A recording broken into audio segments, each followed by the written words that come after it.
वे साफ सफाई और स्वच्छता की आवश्यकता महसूस करें। ये अभ्यास उन्होंने स्वतंत्रता आंदोलन का नेतृत्व करते हुए वर्धा के सेवाग्राम में भी जारी रखा। अपने लेखों में भी वे सदैव स्वच्छता की आवश्यकता पर बल दिया करते थे। हमारी कई बीमारियों का कारण हमारे शौचालयों की बुरी अवस्था है, साथ ही कहीं भी और सब जगह मल त्याग करने की हमारी बुरी आदत। महात्मा गांधी ने एक ऐसे भारत का स्वप्न देखा था जो न सिर्फ स्वतंत्र हो बल्कि स्वच्छ और विकसित भी हो। उनके इस स्वप्न को आदर और महत्ता देते हुए ही प्रधानमंत्री नरेंद्र मोदी ने स्वतंत्रता दिवस 15 अगस्त 2014 को स्वच्छ भारत अभियान की घोषणा की। महात्मा गांधी को सबसे प्रिय था सफाई, स्वच्छता। क्या हम तय करें कि 2019 जब महात्मा गांधी की 150वीं जयंती बनाएंगे, हमारा गांव, हमारा शहर, हमारा गली, हमारा मोहल्ला, हमारी स्कूल, हमारे मंदिर, हमारे अस्पताल, सभी क्षेत्र गंदगी का नामो निशान नहीं रहने देंगे। प्रधानमंत्री का यकीन था कि वैसे तो कई मसले थे जो भारत को हल करने थे, परंतु उन सब में सबसे ज्यादा जरूरी था लोगों का अच्छा स्वास्थ्य सुनिश्चित करना। और भारत तब तक स्वस्थ राष्ट्र नहीं बन सकता था जब तक कि वह इस बेहद पुरानी खुले में शौच की आदत का उन्मूलन नहीं कर लेता। एक ऐसी आदत जो सदियों से एक पीढ़ी से दूसरी पीढ़ी में बढ़ती चली जा रही थी। एक ऐसी समस्या जो आजादी के बाद जनसंख्या बढ़ने से और भी विकराल हो गई थी। खुले में शौच से बीमारियां फैलती हैं, बच्चे बीमार पड़ते हैं और स्कूल नहीं जा पाते।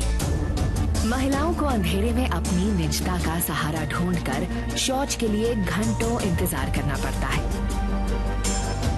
प्रत्येक के लिए ये आदत न सिर्फ असुरक्षित थी बल्कि अस्वास्थ्यकर भी। ये तो हमारे सपनों का देश नहीं था। विकास का ये एक ऐसा पैमाना था जिससे देश ने नजर हटा ली थी। अनुमान करिए, आजादी के समय देश के कितने प्रतिशत नागरिकों के पास शौचालय की सुविधा थी? मात्र 1%। 3 दशकों के बाद भी कमोबेश यही स्थिति थी। जब हमने अपना पहला उपग्रह अंतरिक्ष में प्रक्षेपित किया,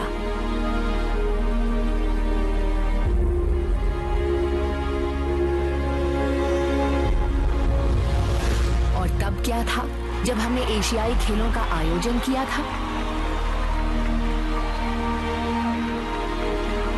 या फिर जब हम क्रिकेट का विश्व कप जीते थे, तब भी सिर्फ 2% भारतीयों के पास शौचालय की सुविधा उपलब्ध थी।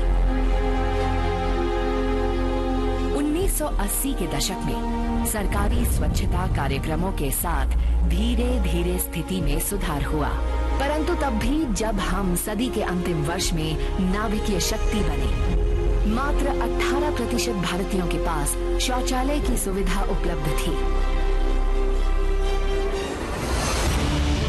जब प्रधानमंत्री मोदी ने वर्ष 2014 में अपना दूरदर्शी अभियान देश के सामने रखा, तब सिर्फ 39% भारतीयों के पास शौचालय की सुविधा थी। यही वह राष्ट्रीय शर्म थी जिसे स्वच्छ भारत अभियान के माध्यम से प्रधानमंत्री ने बदल डालने का स्वप्न देखा था।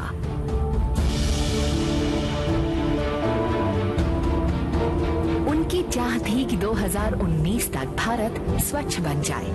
वह तिथि जो पूज्य बापू की 150वीं जन्मतिथि होगी, वह अवसर जब कृतज्ञ राष्ट्र उनके चिर प्रतीक्षित स्वप्न को साकार कर उन्हें सच्ची श्रद्धांजलि देगा। परंतु प्रश्न था कि क्या हम ऐसा कर सकते हैं? क्या ये बहुत बड़ा स्वप्न है? आइए देखें समस्या कितनी विशाल थी।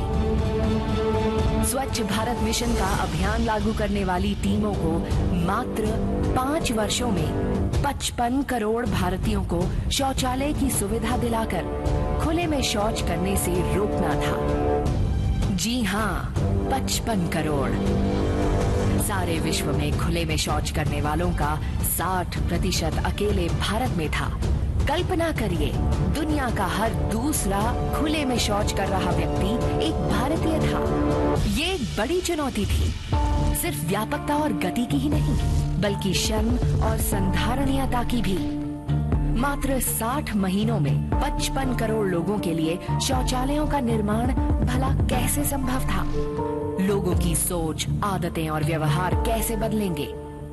यदि शौचालय बन भी गए तो क्या लोग उनका उपयोग करेंगे और उनको साफ भी रखेंगे, खासकर ग्रामीण भारत में? इन सब का उत्तर छिपा था अभियान को एक जन आंदोलन बनाने में। ठीक उसी तरह जैसे गांधी जी के जन आंदोलन के स्वयंसेवक सत्याग्रही कहलाते थे, प्रधानमंत्री मोदी की परिकल्पना ने हर राज्य के मुख्यमंत्री, हर जिले के जिलाधिकारी, हर गांव के स्वयंसेवक को अनुप्रेरित किया, जिन्हें प्रधानमंत्री ने नाम दिया भारत के स्वच्छाग्रही। ये स्वच्छाग्रही ही थे जिन्होंने जमीन पर स्वच्छता प्रक्रिया का नेतृत्व किया। दरअसल उनमें से अधिकांश महिलाएं और बच्चे थे। उन्होंने आगे आकर पहल की, न सिर्फ लोगों के व्यवहार और दृष्टिकोण बदलने की, बल्कि उन्हें भी आगे आकर स्वच्छाग्रही बनने को प्रेरित भी किया।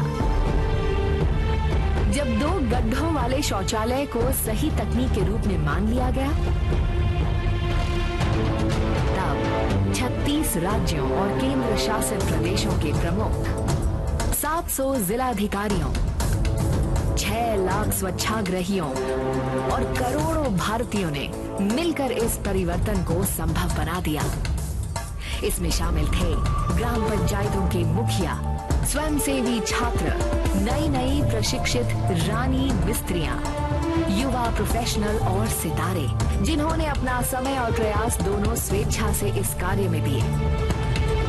सच्चे अर्थों में ये एक जन आंदोलन था। गांधी जी के नेतृत्व में एक आंदोलन गुलामी से मुक्ति का था, परंतु ये आंदोलन बना खुले में शौच से मुक्ति का, अच्छे स्वास्थ्य, सम्मान और सुरक्षा भरे आनंदमय जीवन को जीने की स्वतंत्रता का।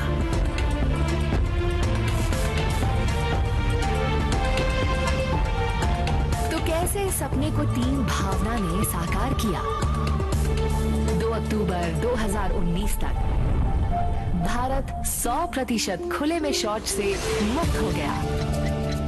गर्व और उत्सव का क्षण था जब हर गांव ने स्वयं के खुले में शौच से मुक्त होने के स्वप्न को साकार करने पर गौरव यात्राएं निकाली और उत्सव मनाए। आंकड़ों में कहानी कहे तो 10.62 करोड़ शौचालयों का इन 5 वर्षों में निर्माण कराया गया। 6 लाख गांव तथा 700 जिलों को आधारभूत मानवीय सम्मान की सुविधा मिली और इस प्रक्रिया में भारत ने एक और बड़ा मील का पत्थर लांघ लिया। संयुक्त राष्ट्र संघ के 2030 के धारणीय विकास लक्ष्यों 6.2 में से हर किसी के लिए पर्याप्त शौच सुविधा को हमने निर्धारित लक्ष्य से 11 वर्ष पूर्व ही प्राप्त कर लिया। प्रधानमंत्री जी का अभियान सफल हुआ।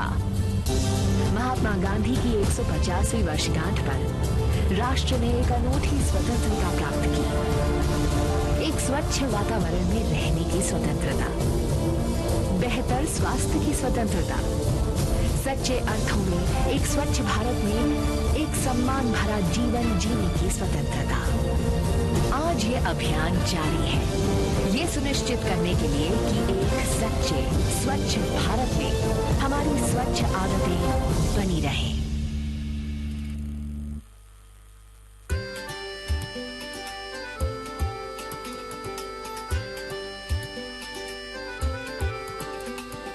गांव गांव और गली गली,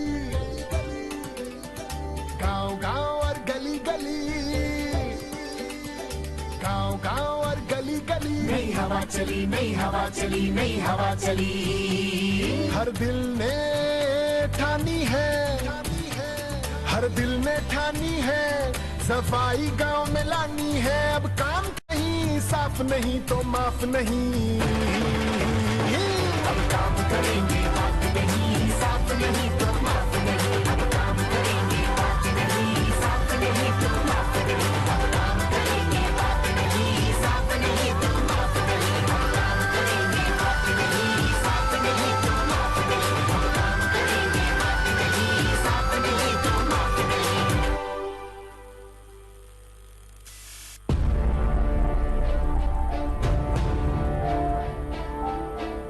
ये कहानी तब से शुरू होती है जब मेरा और आपका जन्म भी नहीं हुआ था। दरअसल ये कहानी भारत की आजादी से पहले की है।